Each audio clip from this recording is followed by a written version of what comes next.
Let me go to David real quick. Let me see what. Let me get a guy in the building. You feel me? Let me get a guy in the building. See if he answers. My guy. Hey. How are you? Good. How you doing? I can't complain. Where you at? Were you cold?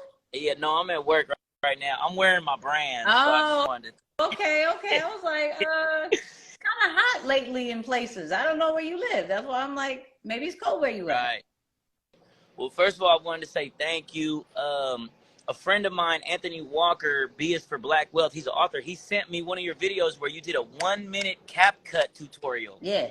And basically my photography and camera business has been able to just be like, yeah, I'm an editor too, because I just edit full time on CapCut now. So there you go. Look at that. Look, shout out to you. Come on. Sure. So I wanted to ask you, the real question I wanted to ask you was about keeping like a good attitude or enjoying the process in regard to the competitive nature of what we do. Yeah. Sometimes I catch myself feeling ripped off or a stolen idea, or, you know, people using the same color captions. Now I'm a caption nut. So I see someone using captions. I'm like, hey, he did, you know, and I wanted to ask you about keeping a good attitude in the Shark Tank of the Hollywood element of content creation. So instantly you got to think like there isn't really competition, right? The reason why I say that is because how we do things is going to be different. And people will look at our stuff and copy it because they don't have a style yet. You feel me? So that's what already makes us different. And I tend not to think that I have any kind of competition because of that sense. Like we're both uniquely made. So the way that I may go about CapCut is going to be different than the way you go about CapCut. We're going to use the same platform. You feel me? We may know the same foundation, but there's some things, whether it's the color grade, whether it is the font that I'm using for the, you know, the captions, whether it is some transitions that I may put into it, whatever that I may use the 3D effect, you may not, right? It makes us different instantly. So I'm just more focused on how do I help the one person that this is for, right? Which one turns into many. But that one person I'm here is for, and if anybody else is trying to figure out my style, please do, because in the next couple of days, I'm already working on the next style. I'm already working on how to elevate this, that, and the third. So like, hence why styles, whether from the way that I create content, whether the way from I teach, is always going to be different. So for you, you just have to be in that mindset of like, yeah, there are other people out there. Cool.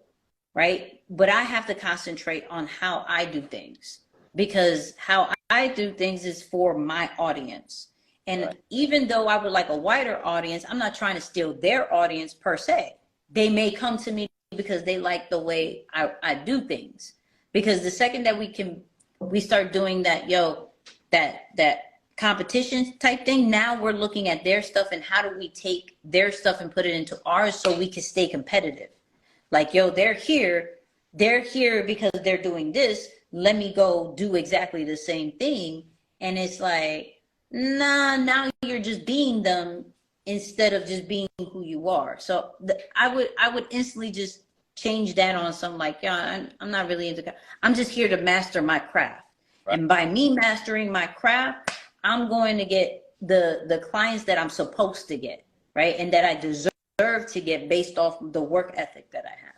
Yeah. Okay. And two quick ones, but basically I catch myself right now. I'm catching myself. I guess the attitude and the heart behind, you know, continuing on. Like, okay, somebody asked about investors. I'm catching myself at a point where I'm just investing in myself. Yeah. And I'm a little bit, I don't know if it's resentful or just kind of like discouraged, but I'm almost like shutting down the opportunity for investors. I'm like, you know what, I'm independent, and it took me so long to get here. I don't even want to share the pie no more. Or, you know what I mean? Like, I don't really need, That's fine. you know, I have been taken to another financial level than I was. You know, I'm finally thriving instead of just surviving.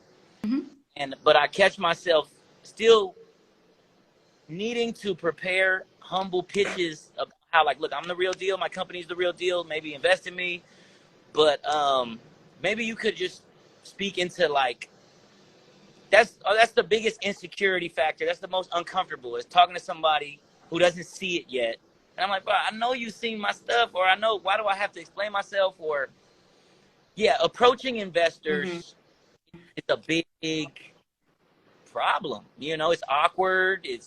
It creates, I guess I don't know. Yeah. How do you approach potential investors, or, you know?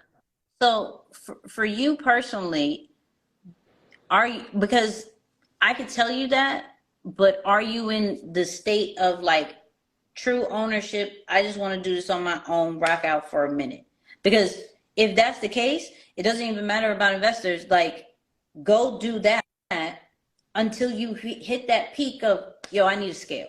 Like, I need a scale, and I need to pick strategic partners that is not necessarily going to own my stuff, but that we could do this together. And it's a very mutual agreement from a percentage wise or whatever it is, right? So if you're in that phase of like, yo, I'm going to do the solo dolo, I'm investing in myself, I'm investing back in my company, I'm not in a phase where I'm tapped out for money, and I don't feel like I've hit that ceiling per se. Of course we all want to scale, but I haven't hit that ceiling just yet to where I'm like, okay, I need to do this more with, then concentrate on that, because I'll say this, our pride will get in between that of like really pitching the way we need to pitch to investors, because we're like, yo, how do you not know? Like, I've been doing this. Like, what are you talking about? Right? So you have to create your own table for right now, and that's okay. If you're saying, yo, I'm cool with investors, like, then you have to get out of the mindset of, it's not about, we have to act as if no one knows us. Like, if I see somebody, like, I don't act like they know me. Like, you got to keep that kind of humble situation of like, look, this is what I do, boom, boom, boom, and say it with confidence and keep it moving. Right. Okay, for sure. Last question. How has working with E.T. the hip hop preacher, you know, been unique maybe to, or helped you grow? Because I know he's a very unique individual. His videos, I feel, steered me in a different path. Like in 2013, 2012, I was obsessed with the Thank God It's Monday. Yeah, he's definitely like, how has that inspired or motivated you, you know? Because I know it's not like working for anybody else. That's pretty unique. It's definitely not. I think for me, it's helped me understand serving people, right? He became #1 motivational speaker by serving, right? Does he have different programs and everything like that? Absolutely. But people know of him for when other people were charging to hear the rest of the speech, he was giving it out for free, right?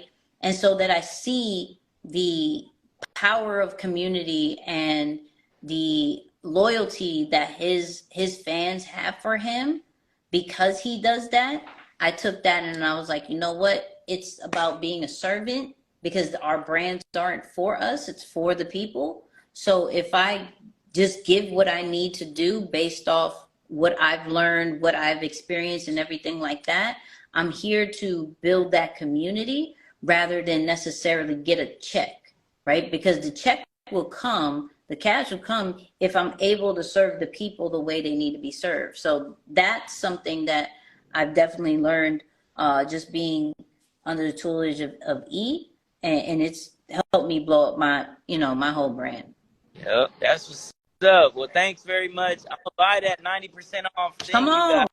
Yeah. Come on, I need you in the community. So when you have other questions, I can answer it super quick. All right. Cool. Appreciate you. I got you. All right.